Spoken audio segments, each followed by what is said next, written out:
கர்நாடகாவில 3 பேர் கொலை செய்யப்பட்டது தமிழ் மக்களுக்கு மிகப்பெரிய ஒரு இது வேதனைக்குரிய விஷயம். அந்த மக்களை நிச்சயம் காப்பாற்றணும். ஏன்னா செம்மரக்கட்டை வெட்டினாலும் ஆந்திரால தமிழ் மக்களை வெட்டுறாங்க, கர்நாடகாவிலையும் வெட்டுறாங்க. அதே மாதிரி அதாவது இலங்கைக்கு மீன் பிடிக்க போனாலும் தமிழக மக்களுக்கு சுட்டு கொள்றாங்க. இது ஒட்டுமொத்த தமிழ்நாட்டுக்கு ஒரு மிகப்பெரிய தலைகுனிவு. நிச்சயம் தமிழர்கள் எல்லா மாநிலத்திலும் பாதுகாக்கப்பட வேண்டும் என்பதை ஒரு மனித நேயத்தின்படி இந்த அவையில் நான் குறிப்பிடுகிறேன். அதே போல அமுதன் மற்றும் தனுஷ் கொலை நிச்சயம் ஏற்றுக்கொள்ளப்பட முடியாது. அதனால் இளைஞர்கள் தான் எதிர்காலம். போதை கலாச்சாரத்திலிருந்து மீட்டெடுக்க விளையாட்டுத்துறை அவர்களுக்கு மிகப்பெரிய சப்போர்ட் பண்ணும். அவர்கள் இது மாதிரி டைவர்ட் பண்ணி வேலை வாய்ப்பை உருவாக்கி அந்த மாணவர்களையும் இளைஞர்களையும் காப்பாற்ற வேண்டியது இந்த அரசின் கடமை. அதே போல தொடர்ந்து பாலியல் வன்கொடுமை நடக்குது. ஒரு பெண் தலைவராக ஒரு பெண்ணாக இந்த அவையில் அதை நாம் பேசணும்.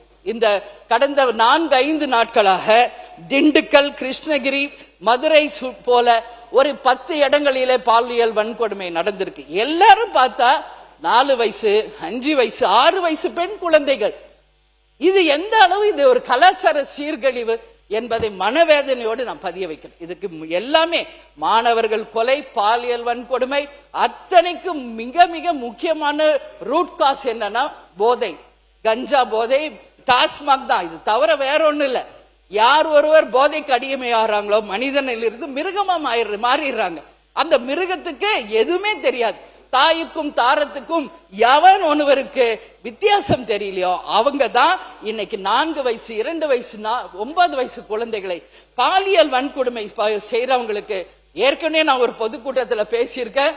அதை இங்க சொல்லணும்னு நினைக்கல. ஏன்னா என்கவுண்டர் தான் அதுக்கு தீர்வு என்பதை பல இடங்களில் நான் பதிய வச்சிருக்கிறேன். அதனால அது ஒண்ணுதான் தீர்வு. பெண்களாக அத்தனை பேர் இன்னைக்கு கொதிச்சு போயிருக்காங்க. அதுல ஒரே ஒரு உதாரணம் இன்னைக்கு நான் சுட்டி காட்டணும். திண்டுக்கல்ல தன் பேத்தியை தொடர்ந்து பாலியல் வன்கொடுமை செய்த ஒருவரை பல்வேறு வாட்டி அந்த அம்மா எச்சரிச்சும் அந்த ஆள் திருந்தல. அந்த அம்மா இங்க வச்சிருந்த ஒரு அரிவாள் எடுத்துட்டு போய் வெட்டினாங்க. அந்த அம்மா தான் வீர நாச்சியார், வேலூர் நாச்சியாராக நான் பாக்குறேன்.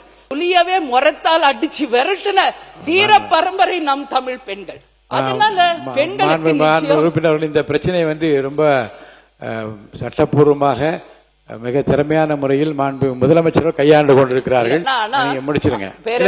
அந்த வேதனை எனக்கு அந்த வேதனையும் நாம் எடுக்க வேண்டிய நடவடிக்கை துரிதப்படுத்தி தீவிரமாக எடுக்க வேண்டும் என்பதை மட்டும் எடுத்துக்கொள்ளலாம். பேரவைத் தலைவர் கிட்ட நான் கேட்டுக்கிறது ஒண்ணுதான், இதுக்கு என்ன நிரந்தர தீர்வு? அது மட்டும் தான் இங்க எல்லாரும் அது கண்டிப்பா யோசிக்கிறோம்.